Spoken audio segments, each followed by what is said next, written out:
Buenas tardes. El nombramiento del teniente coronel David Blanes González como nuevo jefe de la importantísima comandancia de la Guardia Civil de Madrid, precisamente al que era hasta ahora el jefe de la unidad fiscal y aeroportuaria de la Comandancia de Madrid, ha levantado toda clase de suspicacias que se están reflejando en los comentarios que vuelan por las redes sociales. Será casualidad, pero cuando a finales de enero la mandataria venezolana Delcy Rodríguez aterrizó en el aeropuerto de Madrid-Barajas, a pesar de tener prohibida su entrada en territorio europeo, y fue recibida por el mismísimo Ábalos, el jefe de la Guardia Civil del aeropuerto era precisamente el que Marlaska ha nombrado en sustitución de Cobos. Y no hay que olvidar que en ese avión viajaban unas 40 maletas que no fueron registradas por el servicio de aduanas, y la Guardia Civil permitió que las mismas salieran en vehículos supuestamente de la embajada venezolana en Madrid. Su contenido seguirá siendo un misterio para los españoles. Esta tarde debatimos el nombramiento del ministro Marlaska y el affair de las 40 maletas que acompañaron a Delcy Rodríguez, que, como se sabe, pertenecen al narcotraficante Cártel de los Soles, cuya extradición está solicitada por las autoridades de los Estados Unidos. Nos acompañan Alberto Retana, periodista y analista político en diferentes canales de Castilla-La Mancha, y el escritor y periodista Onero Feito. Miguel no estuvo en ningún momento en espacio Schengen. Pueden hacer todos los chistes que quieran, si voló, no voló, los brazos, todo esto queda muy bien. Yo le agradezco el humor y la distensión, pero evidentemente en términos jurídicos, saben ustedes que la cosa no va por ahí. No pisó espacio Schengen. Y además, la prohibición de entrada en Schengen no impide el tránsito internacional en el modo aéreo. Para poder considerar que la señora Rodríguez hubiera estado en suelo Schengen, tendría que haber cruzado el filtro de pasaportes o haber pasado una inspección fronteriza en la sala donde permaneció, y no se dieron ninguna de las circunstancias. Y esto en Barajas es diario y habitual. El caso de inadmisiones no es una cuestión excepcional. En todo caso, la señora Rodríguez estuvo en todo momento acompañada por una patrulla de las fuerzas y cuerpos de seguridad del Estado al objeto de que se cumpliese su prohibición de entrada en el espacio Schengen. Insisto, toda la operación estuvo coordinada por el mando policial correspondiente y se siguieron en todo momento sus instrucciones y recomendaciones para aplicar los protocolos vigentes para estos casos. Eso es secreto de Delcy, ya no me ha contado ese secreto, que habló con Ábalos. En España han hecho una novela, el Delcy Gay. Una novela. Siempre con la idea de perjudicar a Venezuela. Bueno, estos son los antecedentes que tenemos. Bueno, ¿qué sabéis del nombramiento del que ha sustituido a Cobos? A ver, Alberto, entrénate, ¿qué te parece? Bueno, la verdad es que como mínimo es sorprendente toda la situación. Yo he estado siguiendo algunos comentarios que habéis hecho estos días de atrás y realmente sorprende como poco. Entonces, en ese sentido, sí hay que pensar un poco también en lo que acabas de exponernos, en toda esta situación un poco rocambolesca que nos ha dado en estos últimos meses la situación política y, sobre todo, los dislates que se han ido comunicando una tras otra. Ya no solamente el asunto Marlaska, que os escuchaba también días atrás, sino también el asunto Ábalos, que tanto dio que hablar en su momento. La información que yo manejo acerca de este último nombramiento del sustituto del teniente coronel Pérez de los Cobos, creo recordar, no termina de convencerme por aquello de que no sabemos si realmente responde a esos favores debidos a lo que yo creo que tú estás aludiendo, Joaquín, o si realmente era necesario el relevo que se estaba llevando a cabo o que dice llevar a cabo el ministro Marlaska. Pero hay más información detrás de la que tú nos estabas aportando. Este asunto de las maletas famosas no es de ahora, no es un tema que surgiera en el momento del viaje de Delcy Rodríguez. Hay mucha información que yo creo que podremos desvelar dentro de poco tiempo sobre las idas y venidas con mochilas y valijas diplomáticas, ya no solo maletas, de muchos dirigentes de algún que otro partido político que ahora manda más que antes y que alardeaban en su llegada a España de las situaciones privilegiadas que estaban disfrutando en sus viajes a Sudamérica. Pero son detalles que yo creo que ahora mismo no podemos hablar. Bueno, serán motivo para otro día. A ver, sí. Honorio, te doy paso. Bueno, yo lo veo de la siguiente manera. El nombramiento del teniente coronel David Blanes viene como consecuencia, lógicamente, del escándalo del coronel de los Cobos, y coronel que ya en su día prestó un servicio cuando se hizo cargo del mando operativo en Cataluña, como todos recordaremos, con el PP. Pero bueno, yo creo que esto se enmarca o se debería enmarcar dentro de una operación de depuración ideológica, en este caso en la Guardia Civil, pero que podría extenderse a otros estamentos de las Fuerzas Armadas, y por qué no, y también hemos visto que en parte ha pasado también en el mundo de la judicatura, y que podría alcanzar otros departamentos del Estado. Estas depuraciones es muy curioso porque han existido siempre, es decir, esto no es nuevo. Lo que pasa es que están encubiertas y se enmascaran dentro de una serie de mecanismos que curiosamente nos llevan a lo anecdótico, y es algo tan sencillo. Yo os invito a que entréis en Google y busquéis depuraciones ideológicas en la Segunda República, y no aparece ni una. Es decir, hay páginas y páginas, pero todas están referidas al franquismo. Es decir, que para los de Google la Segunda República no es del año 31 al 39, vamos a darle ya el final de la guerra, sino que alcanzan hasta el 45, hasta el 47, los maestros de educación nacional, los maestros de instrucción primaria, los no sé qué, pero siempre bajo ya el mandato del franquismo. Yo lo veo así. Sobre las maletas, el vídeo que nos has puesto, Joaquín, es unas declaraciones del señor Ábalos en las Cortes. Bueno, recordaréis que el señor Ábalos hizo declaraciones para todos los gustos, o sea, como un croupier que maneja una baraja en el casino y empieza después del corte a repartir juego a todos los asistentes a la partida, cartas de todos los gustos. Por lo tanto, lo que dice ahí ese corte concretamente, pues no tiene nada que ver, porque además hay una cosa que es elemental. A mí me da lo mismo que haya pasado un control de pasaportes o que no lo haya pasado. Cualquier persona que aparece en un artefacto que vuela en un aeropuerto internacional que pertenece al espacio de la Unión Europea, no sé, a lo mejor en países de África, pero desde luego en Europa, cualquier persona que llega, sea en bajo cualquier condición, tiene que pasar un control. No un control como pasamos el resto de los mortales, pero sí tiene que quedar reflejada la visita en algún sitio. No es posible que nadie, por muy Delcy Rodríguez o como quieran llamarla, aparezca por aquí, la pillen en pista en Barajas, la lleven a la sala VIP, se entrevisten, baile la lambada que dicen que bailó Ábalos. Yo no le veo a Ábalos en esa destreza, sinceramente, tampoco es otra de sus características, pero en fin, o sea, no, eso no cabe, eso no cuela. Así es que bueno, claro, en aquel momento este hombre les hizo un favor, y a la hora de buscar sustitutos, porque hay que tener en cuenta que después del cese del coronel de los Cobos ha habido tres coroneles en la Guardia Civil que sepamos que se han negado a sustituirle. Es decir, este no es coronel, este es teniente coronel. Generalmente las comandancias suelen estar en manos de coroneles, no de tenientes coroneles. A ver, el teniente coronel es David Blanes. Me parece que de los Cobos era coronel. Por eso digo que generalmente las comandancias suelen estar en manos de coroneles, no de tenientes coroneles. Sí, pero bueno, eso tampoco es una referencia a seguir, porque yo he conocido tenientes coroneles en el arma de infantería, tenientes coroneles al mando de una unidad de un prestigio enorme en el ejército, ¿no? Un regimiento de mucho calado, y era un teniente coronel cuyo ascenso se estaba tramitando y iba a tardar unos meses. De hecho, ahora ya desde hace mucho tiempo es general, o sea, incluso ascendió a general. Pero bueno, en este caso a lo que me refiero es, David Blanes ha dicho sí a una propuesta, pero lo que para mí es importante, que él considerará que no debería dejar pasar la oportunidad para coger ese cargo, y eso le comportará el ascenso, como es lógico, pero lo más importante es que 3 coroneles antes que él han dicho no a la sustitución de los Cobos.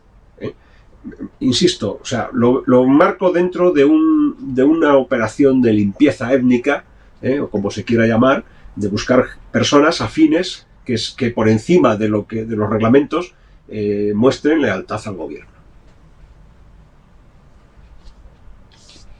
No sé si recordarás que Marlaska ya cesó al que era jefe cuando se detuvo a los CDR. ¿Os acordáis? A Félix Anzón. Félix Anzón era el coronel, teniente coronel, jefe, director general del cuerpo de la Guardia Civil, cuando se hizo la operación aquella de detener a unos comandos de los CDR como terroristas, y que al parecer sentó muy mal, porque le pilló en Estados Unidos al presidente. La prensa le preguntó sobre ese tema y él no sabía de qué iba, entonces montó una buena bronca y bueno, cuando ha podido se lo ha cesado. O sea, está claro, o sea, que no es no es la primera depuración que hay. Ya mostró su malestar. Oye, os voy a pasar un vídeo ahora de un periodista que entrevista a un miembro de la FARC que colabora o que está con la DEA americana, y nos va a contar un poco el tema este de las maletas. Paso esto.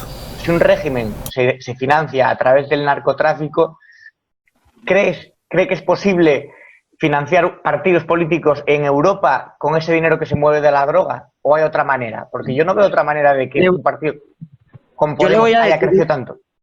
Sí, sí se puede financiar. Porque, por ejemplo, si en este momento mandan 1 kilo, supongamos, de cocaína a España, figuran 32.000 euros. Para mandar 100 kilos son 3.200.000 euros. Ya, con 3.200.000 euros logran financiar. Y una de las personas que más llevó cocaína también de este grupo fue el que le nombré ahorita, Manuel Álvarez Triviño, que ojalá usted, que es periodista, busque el nombre de él y verá las entradas que tuvo en Venezuela. Desde el 2006 en adelante, 2007. Vamos a investigar, por supuesto, todos los documentos que estaban saliendo, todos los nombres, y también esperemos que no decaiga la investigación sobre las maletas y la llegada al aeropuerto de Barajas de Delcy Rodríguez, que como sabes es la segunda al mando en Venezuela, justo junto con Diosdado Cabello, y que estuvo en España en el aeropuerto con unas maletas que todavía no se sabe de qué, fueron esas maletas, pero en su impresión, Alexander, ¿qué cree que podría estar haciendo Delcy Rodríguez de la cúpula venezolana en el aeropuerto de Madrid-Barajas?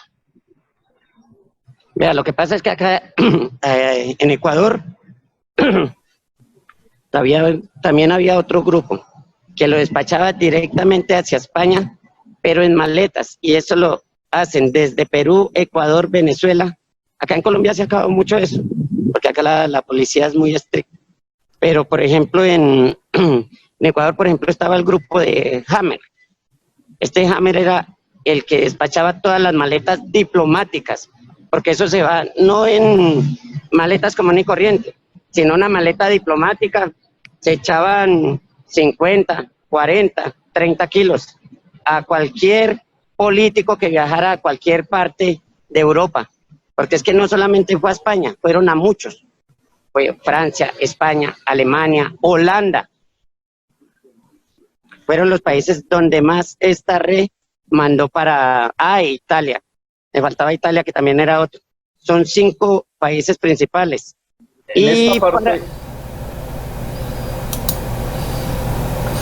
¿qué os parece este señor de la FARC que trabaja para la DEA? Que hay un sumario abierto en Estados Unidos, en el estado sur de Nueva York, y el fiscal general Bark ya está tomando cartas en el asunto. Vamos a ver cómo. Imagino que después de todo esto del coronavirus habrá una reactivación de todo este tema. Los americanos no perdonan, ¿eh?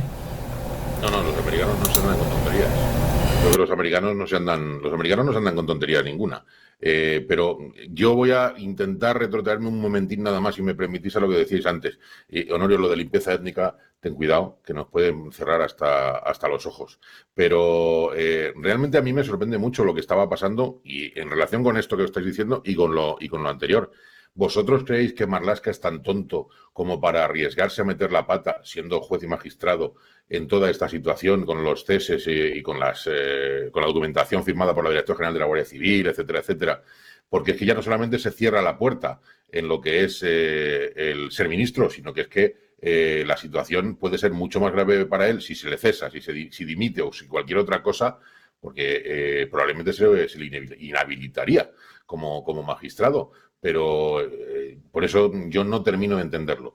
Y ahora ya con respecto a lo que estabais hablando ahora mismo y nos acabas de mostrar, Joaquín, hay un nombre que os anunciaba un poco antes, pero que yo creo que podemos también aprovechar el momento y darle, y es, si recordáis aquella carta famosa que surgió en su momento, creo que fue el 3 de diciembre, la tengo aquí delante, de Mónica Carmona Segura, una abogada de Podemos que empezó a contar una historia y que dijo que dimitía por miedo, que se escondió, que además tenía un despacho de abogados en Barcelona junto con el señor, argentino él, José Manuel Calvente Redondo, y que se iban de Podemos por miedo y porque se sentían acosados y ya no estaban representados dentro de la organización.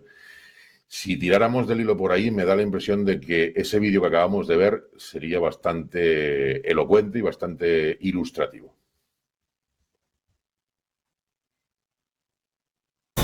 Te doy paso, Honorio. Una anotación, no limpieza étnica, digamos ideológica. Y evidentemente, bueno, saber no es ninguna cosa del otro mundo. Es lo lógico que cuando un equipo de gobierno que representa unos intereses pues, aterriza en el poder, lo que lógicamente intenta es unos objetivos políticos que implican todo lo demás, económicos, sociales, de todo tipo, y para ejecutar esos y alcanzar esos objetivos, lo que es lógico es que ellos se reordenen de personas que les pueden salvar, que les pueden ayudar. La limpieza es obvio. Hemos visto cómo han desembarcado, por ejemplo, un montón de cargos en la administración para sustituir a los clásicos funcionarios, directores generales y altos cargos. Esto quiere decir que han depositado la gestión administrativa en manos de estas personas recién llegadas, que se puede discutir, como hablábamos ayer, de que tengan más o menos experiencia, pero lo cierto es que son personas de confianza del equipo de gobierno actual. Y yo no creo que lo que está haciendo el equipo de gobierno actual, y esto no quiere decir que esté bien o que esté mal, eso sería otro juicio, pero lo que están haciendo, lógicamente, es buscar alcanzar los objetivos que ellos han propuesto, que a muchos españoles nos parecen o irracionales, o no terminamos de entender a dónde quieren ir a parar, o nos parece que son aberraciones. O sea, yo creo que por ahí va un poco el tema. Respecto a, bueno, ya la segunda parte, pues me gustaría ver ese vídeo. Yo no lo recuerdo, el de esta chica, esta Mónica de Podemos, no lo sé, pero que evidentemente la pisonadora de poder, cuando se pone en marcha, pues ya sabemos, es intratable, y el que no se aviene a las razones, poderosas razones que la hacen funcionar, pues queda excluido. A veces por prudencia, a veces porque no encaja a su perfil en lo que se exige, y a veces simplemente pues porque las cosas para algunos no pueden llegar tan lejos. Yo no creo que esté nada desenfocado todo esto. Sí, yo me gustaría, Joaquín, no sé si me has dado palabra, estoy de acuerdo contigo completamente, Honorio. La pena es precisamente que los gobiernos se tengan que apoyar en ideología, en realmente lo que son labores funcionariales. Llámese Guardia Civil, llámese magistratura, llámese X. Ese es el gran problema. De izquierda, derecha, de centro, de ningún sitio. Me da igual. Si realmente cada vez que haya un cambio de gobierno vamos a tener una limpieza ideológica, pues estaremos siempre en el punto de partida. Es como la ley de la educación. Estamos en el mismo sentido, yo creo, y me imagino que estaréis de acuerdo conmigo, en que es que siempre estamos involucionando en vez de evolucionando hacia el futuro. Y a lo que me refería con respecto a Mónica Carmona, no hubo vídeo, fue una carta que ya se le ha remitido a Joaquín para que la pueda mostrar si quiere, que no sé si recordáis, en diciembre eso fuese una carta en el que renunciaba absolutamente a estar en Podemos, pero la información que me llega a mí es que ha habido, no podría decir amenazas, pero sí algún seguimiento para saber qué es lo que sabe esta mujer, cuál es la información que puede manejar, y creo que tiene algo de relación con el famoso viaje de Delcy Rodríguez, que imaginaros que si se hubiera producido este mes pasado, con el COVID de por medio, a ver qué excusa podría haber puesto Ábalos si de pronto alguien que no sabemos si trae el virus aparece en Barajas, ¿no? Sobre todo porque es que lo que tú decías también, es que para que un avión aterrice tiene que tener permiso de la torre de control para aterrizar, por lo menos, y sobre todo tiene que tener un plan de vuelo, y a no ser que alguien se esté muriendo, tenga una emergencia con un motor averiado, el parar en un aeropuerto, sea este o sea el de Lisboa o el de París, tiene que tener una excusa bastante concreta. Y eso demuestra bastante que realmente estaba muy preparadita la cosa. hubo, si no recuerdo mal, hubo hasta 8 versiones diferentes, no sé si os acordáis. Primero que no había estado, luego que estuvo pero que no la vio, luego porque al parecer fue porque le llamó un amigo que era ministro y tal, o sea, la verdad es que fue bastante bochornoso. De todas maneras, de este gobierno es que a mí, Joaquín, me gustaría precisar una cosita que Alberto ha apuntado muy bien. O sea, Alberto, cuando has dicho es que claro, que no podemos estar cambiando cada vez que viene un gobierno, claro, es que ese es el problema. Este es un gobierno que está rompiendo lo que se inició con la transición, es decir, el continuismo que la transición venía arrastrando hasta Zapatero.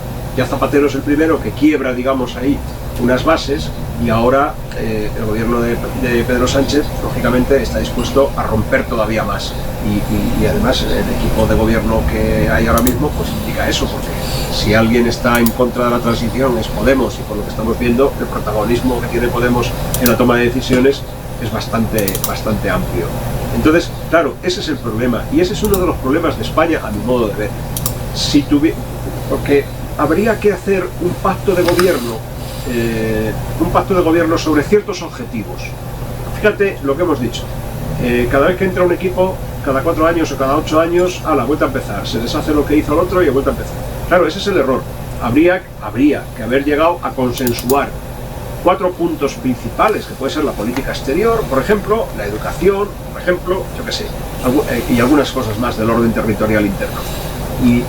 Y aceptando eso, significaría que, independientemente de quién vaya a gobernar cada 4 años, los puntos fundamentales quedarían seguros, porque obedecerían a una política pactada y consensuada, y luego se dedicarían a influir en los demás asuntos. Pero ese es el problema que tenemos, a mi modo de ver. ¿Qué ha pasado? Fíjate, ¿qué ha pasado con la escalada independentista desde los años de la transición hasta ahora? Pues que se ha ido concediendo, todos los que han llegado han ido concediendo poquito a poco una migajita de aquí, otra migajita de allí, a veces más que una migajita. La política de las autonomías ya ha sido absoluta en cuanto a la concesión de mucha autoridad en muchos campos, y ahora tenemos, y hemos visto y hemos sufrido un problema con el coronavirus, y es que de una comunidad a otra no se han podido trasvasar enfermos porque hay una... En fin, ¿qué ha pasado con el tema del agua? Que mientras en unos sitios hay una sequía asombrosa y tienen paralizada prácticamente su agricultura, en otras regiones, en otras autonomías había excedentes y preferían que el agua fuera al mar a que se beneficiara. Es decir, todo eso lo que ha hecho es romper un poco la cohesión social. Y entonces el problema para mí viene de ahí. Estamos ante un gobierno dispuesto a romper con el pasado. No sé hasta qué punto y hasta dónde. Yo no me voy a aventurar aquí a decir una tontería o una exageración que mañana me puedan destripar a mí por ahí. Pero estamos asistiendo a una política de ruptura con respecto a lo que fue un periodo. Y desde ese punto de vista es evidente que a ellos no les tiembla el pulso a la hora de cambiar una figura por otra, los que haga falta y cuando haga falta. Y además, es que yo no veo la manera legalmente de poder pararlo, porque las denuncias ante los juzgados, bueno, son relativas también, ¿no? O sea, el coronel de los Cobos puede efectivamente elevar un recurso de alzada al ministerio protestando por su destitución, hasta que el ministro decida. Cuando el ministro diga que no tiene razón, entonces le quedará la otra vía, que es la de lo contencioso administrativo, parece ser. Pero eso no garantiza en absoluto que alguien paralice esa destitución y que se vuelva todo atrás. Lo pasado, se pasa la página y a seguir adelante. Yo creo que ahí es donde está el problema. Completamente de acuerdo. Sí, tengo el vídeo de la carta esta, la voy a pasar, a la que te referías, era esta.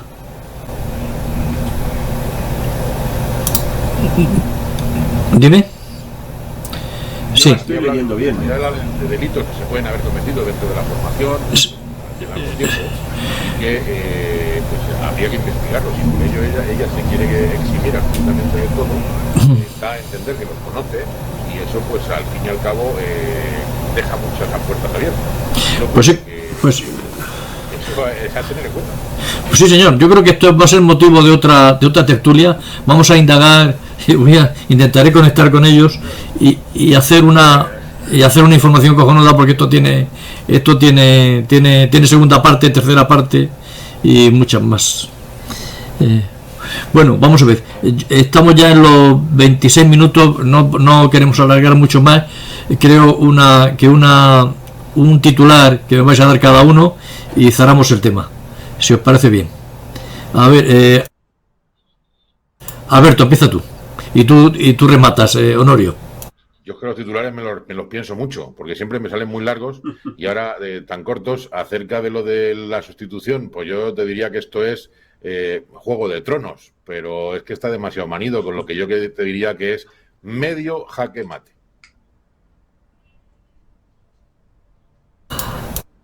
Honorio, tu turno. Bueno, has puesto el listón muy alto, ¿eh? Has puesto el listón muy alto. Yo vamos a decir que yo le daría un jaque pastor.